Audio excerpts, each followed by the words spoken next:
سلااو بینەتان بەڕێز من ئاراز بلباسم دێمە خزمەتان لە بەرنامەیەکی نوێی سەکۆی لەندەن بۆ ئەمە بەستەش ئەمڕۆ لە شاری بێرمیگامین بۆ بەسەرکردنەوەی هونەرمەندێکی دیاری کورد لە وڵاتی بەریتانیا کە ساڵانێکە خزمەتێکی زۆری بە هونەری کوردی کردووە ئەویش مۆزیکژەن هونەرمەند زیرەک جێدارە.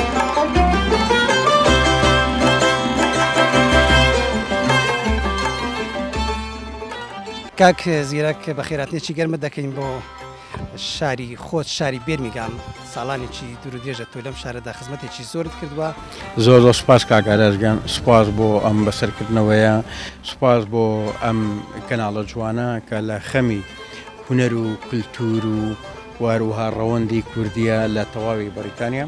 سوپاسان دەکەم، زۆر خۆشحاڵم ئەمڕۆ لە شاری بێرمیگام لەگەڵ ئێوەی ئازیز وەروها لەگەڵ ڕەوەندی کوردیدا بەیەکەوە دەزەنە و دەست چەندین چالاکی ئەنجام دەدەین. ئامانجی هاتنەوەت بۆ شاری بێرمیگام و ئامانجەتی بوو؟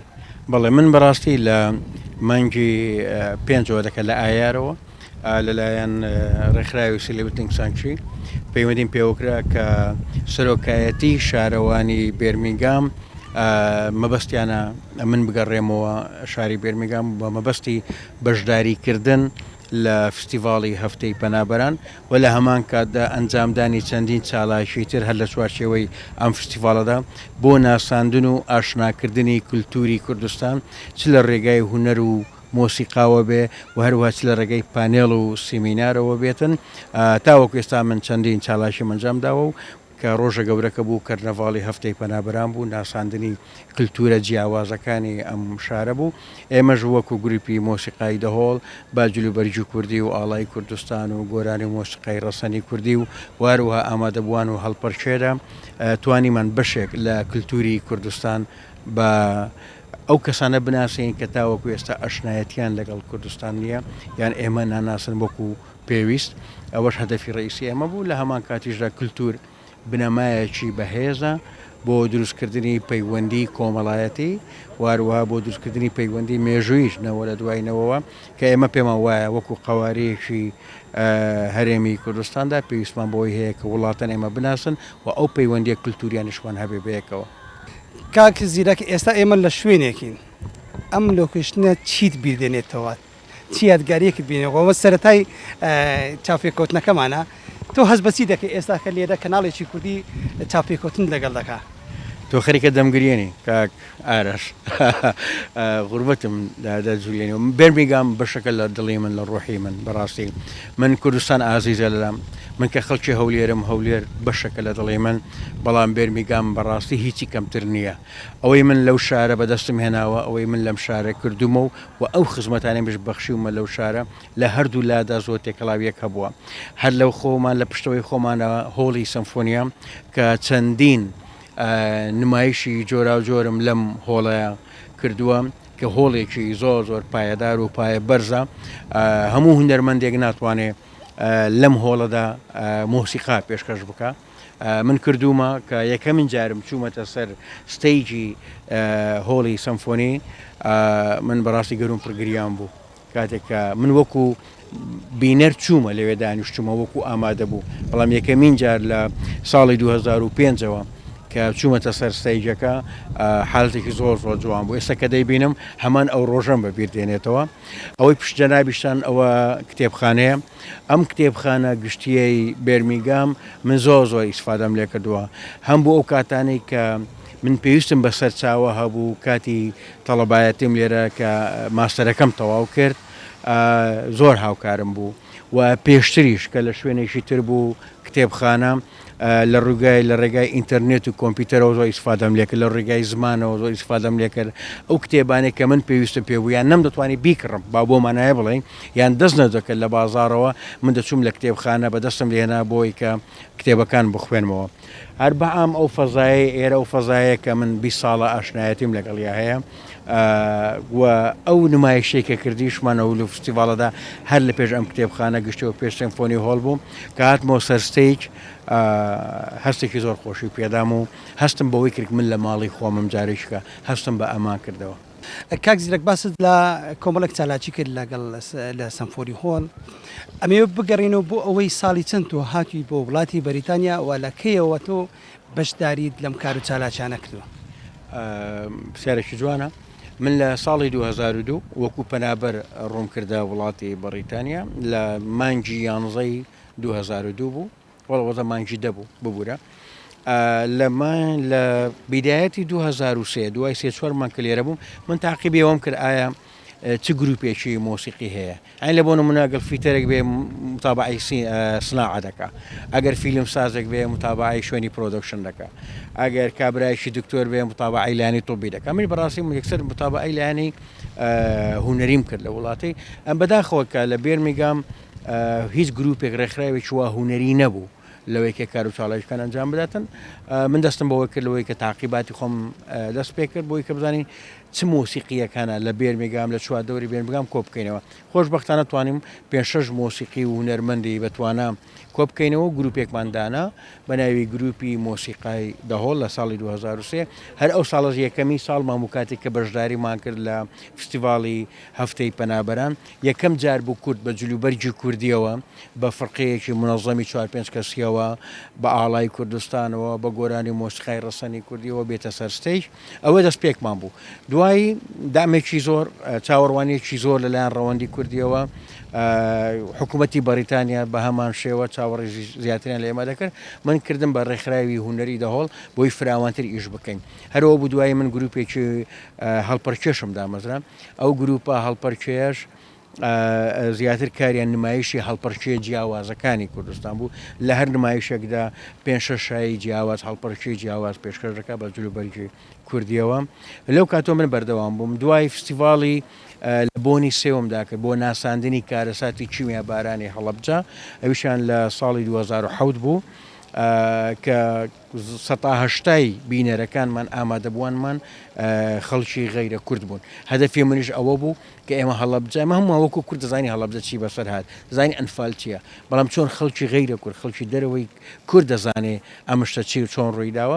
لەلایەن وەزارەتی ڕۆشنبیری بەریتانیەوە داعمکراینە ئەو کاتە کە توانیمان فستیڤاڵێ بکەین، هەم پێکات بوو لە دراما، هەم پێکات بوو لە پێشەنگە، هەم پێکات بوو لە مۆسیقا و گۆرانەی.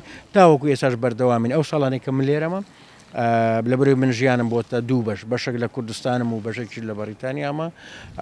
ئەو کاتەنە من لێرەمە ئێمە هەمیشە بەشداری لە فستیڤاڵە کولتوریەکان و وەروەها لە فستیڤاڵە نێودەوڵەتیەکان دەکەین لێرە بۆکوی کورد وەکو کوردستانی بناسێنین. دەست خۆشبی کاک زیرەک، هەڵبەت ئەم کار و چالاکانە لەو سەردەمانەی کە ئێوە دەستان پێکرد زەحمەتی و ئاستەنگێکی زۆری ویستیوە. من ئێمە لە وڵاتەیە ئەبینین کۆکردنەوەی هونەرمەندان یاخود ڕێخستنی بۆنەیەک بەڕاستی ئاسان نییە. تۆ هەر هونەرمەند و لە شارێکەوە دەهینی کۆیان دەکەیەوە بۆ ئەوەی بینەرانیش بزانن کە لە وڵاتی بەریتانیا کاری هونەری ئاسان نییە، بەڕاستی زەحمەتێکی یەکجار زۆری دەوێت. پرسیارێکی زۆر جوان کرد کاگاراز. من حەزم نەدەکرد بەدلەمەی خۆمەوە ئەم شتە بڵێم، بەڵام هەر کار و چالاکێک لەم وڵاتە لە ئەوروپا لە ڕۆژئاوا ئەنجام بدرێت شەو نخونی کێشگا زۆری دەوێت. ئاستەنگی مادیت هەیە بە ئاسانی ناتوانانی پارە دەست بێنێ. لە هەمان کاتدا ئاستەنگی سەرچاوە مرۆییەکان هەیە. هەموو ئەو مرۆڤانەی کە خاوەن ئیمکانیەتن بە ئاسانی دەستت ناکەون، پەرتەوازەیەکی زۆر هەیە، هەریەکە و لە شارەکە هەیە لە وڵاتێکی دیکەیە، بەڵام بۆ ئەو پرۆژەیە تۆ باشە. یعنی ئەوانە کارێکی ئاسانی. من هەموو جار قسەیم کردووە نەبێتە منەتێک بەسەر خەڵکی کوردستانەوە، بەڵام ئەوە حەقیقەتێکە ئێمە دەبێ بیزانین. چالاکیەکی ئەنجامدانی یەک چالاکی لە وڵاتانی ئەوروپا و ڕۆژئاوا بەقەت 3 تا 4 چالاکی هەیە لە کوردستاندا. بەڕاستی لە پشتگیریەکان، لە هەبوونی مرۆڤەکان، لەو قابلیتانێک کە تۆ پێویستی بێ. لێرە کاری ئاسان نییە. نیزامی ئێرە سیستەمی ئێرە فەرقێکی گەلێک زۆری هەیە. بەڕاستی کۆکردنەوەی کوردانە، کۆکردنەوەی خەڵکە لە بۆ چالاکیەکان دووش منافەسەی گەلە زۆر هەیە. یعنی ئەگەر ئیشەکەت کوالەتی باش نەبوو خەڵک زەربر لەسەر لێ دەدا، نایەتەوە بۆ چالاکێکی دیکە. یان دەبێ هەموو توانایەکت بەکاربێنی تۆ چالاکێکی ئەوەندە ئاسبەرز پێشکەش بکەیت هەتا وەکو جمهور پەیدا بیتەوە، هەتا وەکو حکوومەت دووبارە سەپۆرتت بکاتەوە و دەعمت بکاتەوە. ئاسانینە بەڕاستی کارەکان، بەڵام مانای ئەوەش نییە کە ئیشەکان ناکرێ. شەو نخۆنی دەکەی ماندوو دەبی، بەڵام لە هەمان کاتدا ئیشەکەی خۆت بەجێ دەگەینی. بەڵێ من وام لێ هاتووە جاری وایە نەک تەنها مۆزوعی ماندی بوون لە چالاکیەکان، وام لێ هاتووە دەستبەرداری ئەو وڵاتەش بووم. ئەوەندە ئاستەنگم هاتۆتە پێشەوە، بەڵام باوەڕم بۆی داوە نابێت کۆڵ بدەین ئێمە. کاکزێک باسمان لەو زەحمەتیانە کرد کە بە ئاسانی هونەرمەند کۆ ناکرێتەوە و بە ئاسانیش ئەم بۆنانە ڕێک ناخرێ. ئایا حکوومەت تا چەند هاوکاری کردووە؟ من لە دوور وەزانی من زۆری کارەکانتان ئێوە خۆبەخش بوونە، ینی لەسەر گیرفانی خۆتان بەڕاستی ئەمەش قورسە. ئێوە ئەمەوە لە زاری خۆتەوە بیزنێن، حکوومەت یان خەڵکی تر تا چەند سپۆنسەری کارەکانی ئێوەی کردووە؟ لەلایەن کوردیەوە بەداخەوە هیچ دامێک نەبووە، نەدەسەڵاتی کوردی، حکوومەتی کوردی و نە ڕەوەندی کوردیش لێرەوە، نە بازرگانی کوردیش لێرەوە بەڕاستی ئەو شتانە نەبووە ئەو دامانە. بەڵام من لە 2002 تا 2019 بەڵێم لەسەر گیرفانی خۆم زۆربەی کار و چالاکیەکانم ئەنجام داوە، باوەڕم پێی هەبووە. بەڵام لە 2009ەوە خۆشببختانە من ڕێکخراوەکەم هەیە بە ناوی میوزیکستان، جگە لە ڕێکخراوی هونەری دەهۆڵ. ڕێکخراوی هونەری دەهۆڵ تایبەتە بە کللتوری کوردستان، تایبەتە بە هونەر و مۆسیقای کوردستان. ڕێکخراوی میوزیکستانم ڕێکخراوێکی کوردستانی بەریتانیە، ڕێخستنی ئیڤێنتاتی و چالاکی و فستیڤاڵی نێودەوڵەتیە کە کوردیش بەشەکە تێدا، بەڵام لە هەمان کاتدا تێکەڵکردنی کللتوری کوردستانە بە کللتوری جیهاندا. ئەمەیانم لەلایەن وەزارەتی ڕۆشنبیری بەریتانیاوە لە ساڵی 2009 تاوەکو ئێستا کە دەعم دەکرێن و میزانیەی ساڵانەمان هەیە کە من ستافم هەیە، ستافەکەم کار و پرۆژەکان بەڕێوە دەبن کاتەکەم لێرە نیمە. مانگانە ئێمە کۆنسێر ڕێک دەخین، هەرجارە و کۆنسێر تایبەتە بە وڵاتێک، بە مۆسیقا و هونەر و کللتوری وڵاتێک ماویشە بەردام دەکەین. بەڵام بە ڕووی لایەنی بەڕاستی دەسەڵاتی کوردی و حکوومەتی کوردستان و یان ڕەوەندی کوردی لە بەریتانیا و یان بزنسمانی کوردی لە ئەوروپا ئێمە تاوەکو ئێستاکە هیچ دامێک وان نەکراوی. کاک زیرەک، تۆ وەکو دەرچوویەکی پەیمانگای هونەر جوانەکان ساڵانیش دوور و درێژ من ئاگدارم تۆ لە کوردستان هەم کاری هونەریت کردووە و دواتر هاتووتە وڵاتی بەریتانیا. تۆ جیاوازی کاری هونەری لە وڵاتی بەریتانیا لەگەڵ کوردستان و ئاستی کوالیتی کاری هونەری کوردستان و وڵاتی بەریتانیا چۆن شی دەکەیتەوە؟ پرسیارێکی جوانە.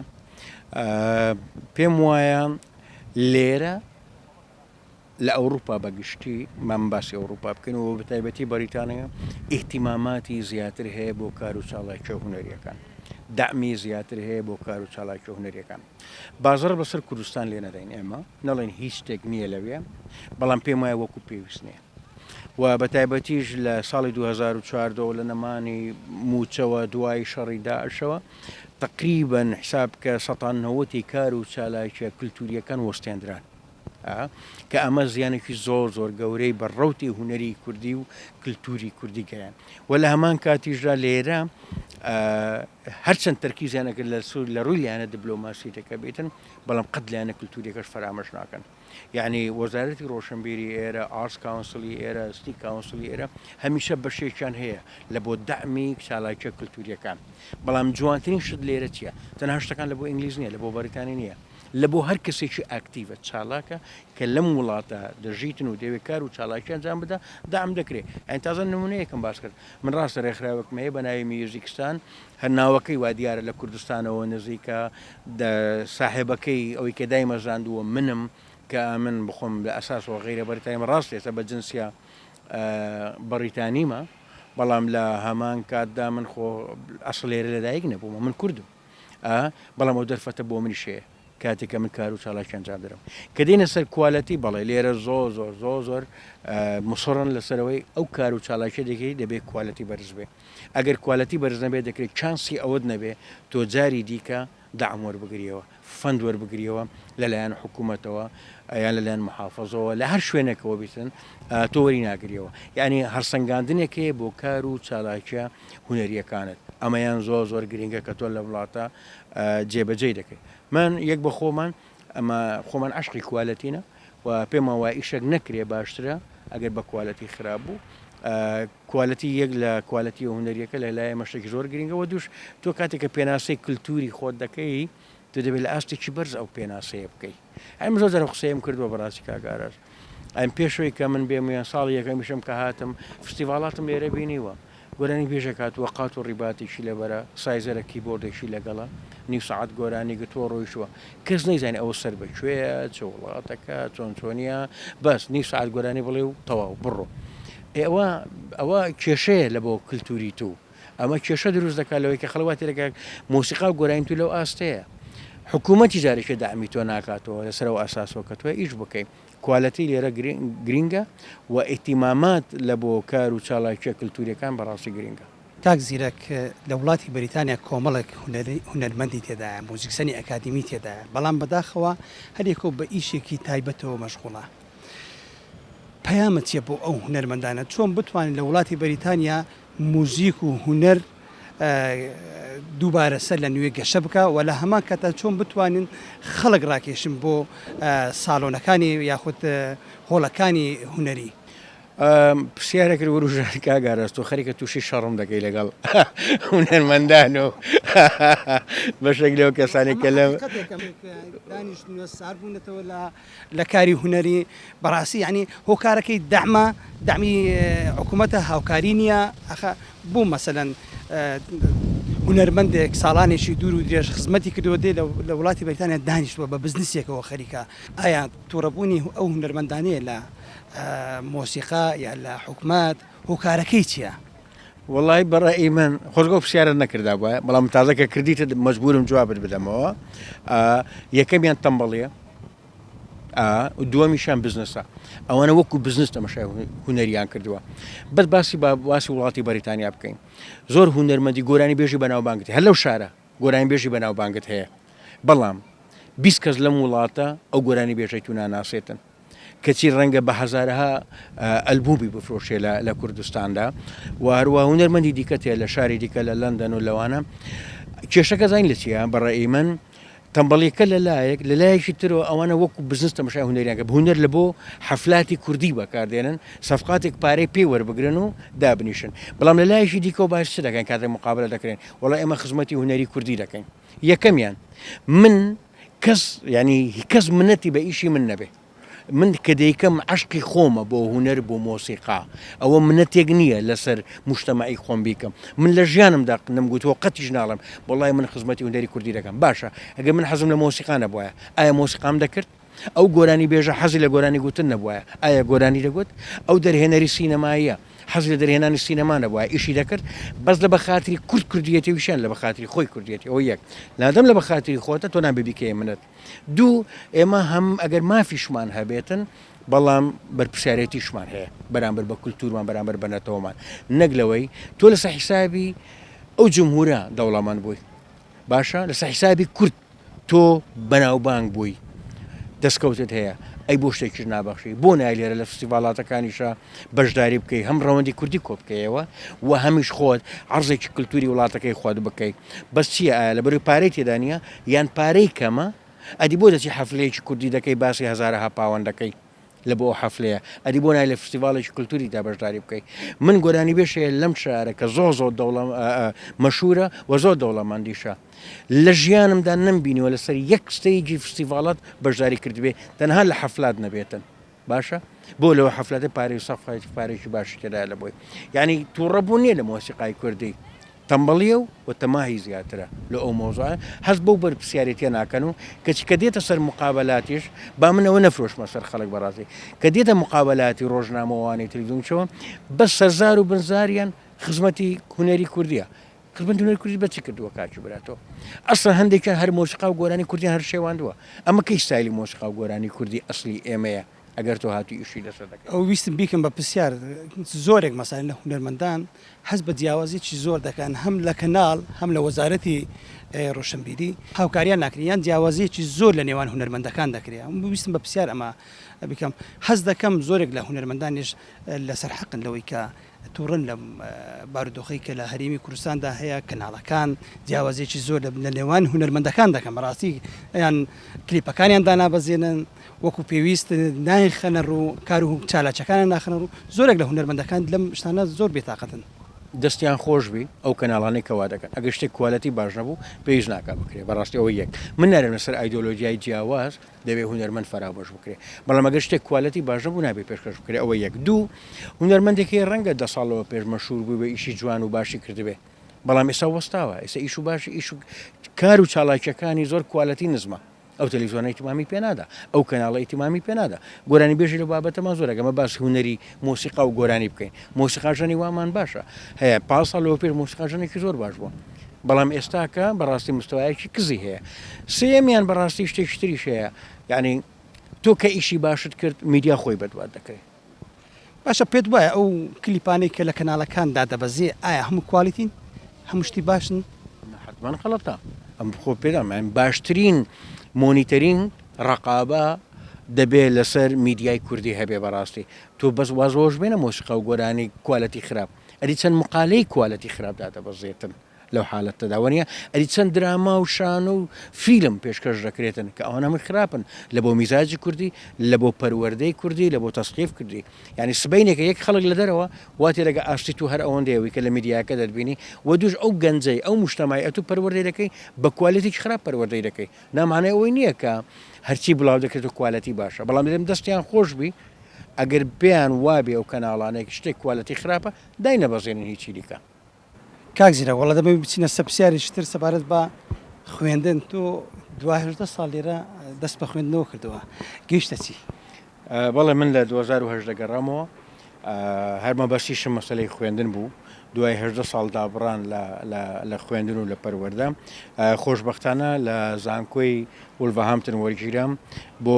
دیراسەکردن و خوێندنی میدیا و چۆن عیلاقات و میدیا بەو مانایە بڵین کە هەریش خۆشم بوو پی ئاران میدیا لە کوردستاندا هاتمەوە لێرە بە 2 ساڵ ماستەرەکەم تەواو کرد و خۆشببختانە توانیم بە دەرەجەیەکی باش و بە سەرکەوتوی خوێندنەکەش تەواو بکەم کە وەش یەک لە خەونەکانی من بوو لە سەرەتاوە هاتمە وڵاتی کە بتوانم بەشدار بم لە پەروەردەی ئەم وڵاتەدا ئەویشمان بەدەستێنا خۆ رەخنت چی هەیە لە کاتی بۆنەکاندا دەبینی بەڕاستی لە بۆنەکاندا خەڵک کەم بەشداری بۆنەکان ناکاتن لێرە لە وڵاتی بریتانیا پێشنیارت چییە خەڵک بوو لە ژوور خۆیان حەدس کردەوە نایەنە دەرەوە ئەوە یەک لە کێشەکانی ڕەوەندی کوردیە من پێم وایە لە سەرتاسەری ئەوروپا و بە تایبەتیش بەریتانیا لە بۆ ئاهەنگە کوردیەکان بە هەزارها خەڵک دەچێت هەڵپەرچێ و بەزم و ڕزم و کورد بۆ کووردە بەڵام کاتێک کە دێتە نمایشی کللتوری کوردی و کوردستانی بەرامبەر بە وڵاتانی دیکە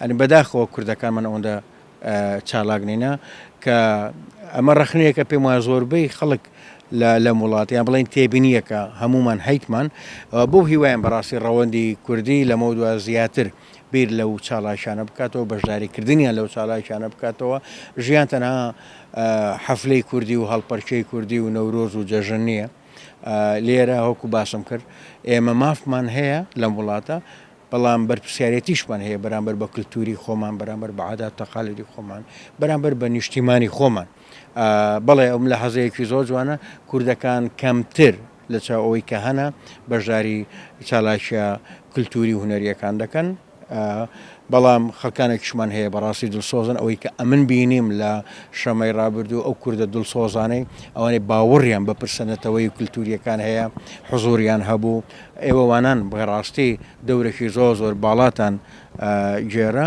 بەڵام بەو هیوایم لەمەودا ببێتە هەوێنێک بۆ ئەو کوردانەی کە لەم وڵاتەشن تۆزێک تااقەت بدەنە بەر خۆیان و لەو مناسەباتانە ئامادە بن و کللتوری خۆیان نمایش بکەن ئەمە هیچ شتێکمان نما سپاس بۆ ئەم دەرفەتێکە بۆ دڕخساندین لە دوا پەیامت هەر شتێک ئێمە باسمان نەکردبی کاتی بەرنامەکەمان هەر ئەوەندەیە داوای لێبوردن دەکەین کە نەمەتوانین زۆر پرسیارمان هەبوو بیکەین شتێک ئەگەم خۆت مامی باسی بکەین بیکەیفۆ زۆر سپاسان دەکەم سپاس بۆ ئەم بەسەرکردنەوەیە ئەمە ڕەمز و نیشانەی بە ئەمەکبوونی ئێوەیە وەفاداری ئێوەیە بەرامبەر بە کەسایەتیە کوردستانیەکان و بەرامبەر بە کللتور بەرامبەر بە پرسەنەتەوە یەکاندا زۆر سپاس بۆ ئەم بەسەرکردنەوەیە پەیامی منەوەیە تکایە با لە دەرەوە ببینە نمونەیەکی جوان بەرامبەر بەو خەڵکەی کە غەیرە کووردە و لە ڕێگای ئێمەوە کورد و کوردستان دەناسێ بە ئەمە نمونە جوانەکان بین بۆ ئەو نەوانی کە لە پاش ئێمە دێن با ڕێچکەیەکی جوانیان پێ پیشان بدەین و هەم سەربەرزی بۆ خۆمانە هەم بۆ نەوەکان و هەم بۆ نیشتیمانیشە دەست و چاوت خۆش باسی مەستانەشمان نەکرد کە قەول باسی بکەین ئینشاڵە بۆ دەرفەتێکتر بێ هیوای سەرکەوتن بۆ دەخوازین ومێدی کاری جوانترت بۆ دەکەین ساڵانێکی دوور و تێش تۆ لەم شارە لەم وڵاتە خزمەتت کردووە و هیوادارین بتوانین لە بەرنامەکانی داهاتوو کۆمەڵێک هونەرمەند کۆمەڵێک شاعیر و نووسەر و ئەدیبی لەم وڵاتە بەسەر بکەینەوە لە شاشە جوانەکەی کەناڵی PK4 بیخینە بەردیدی ئێوەی ئازیز و خۆشەویست تاکو بەرنمەیەکی تر بەخواتان دەسپێرین هەر شاد و سەرکەوتوو بن.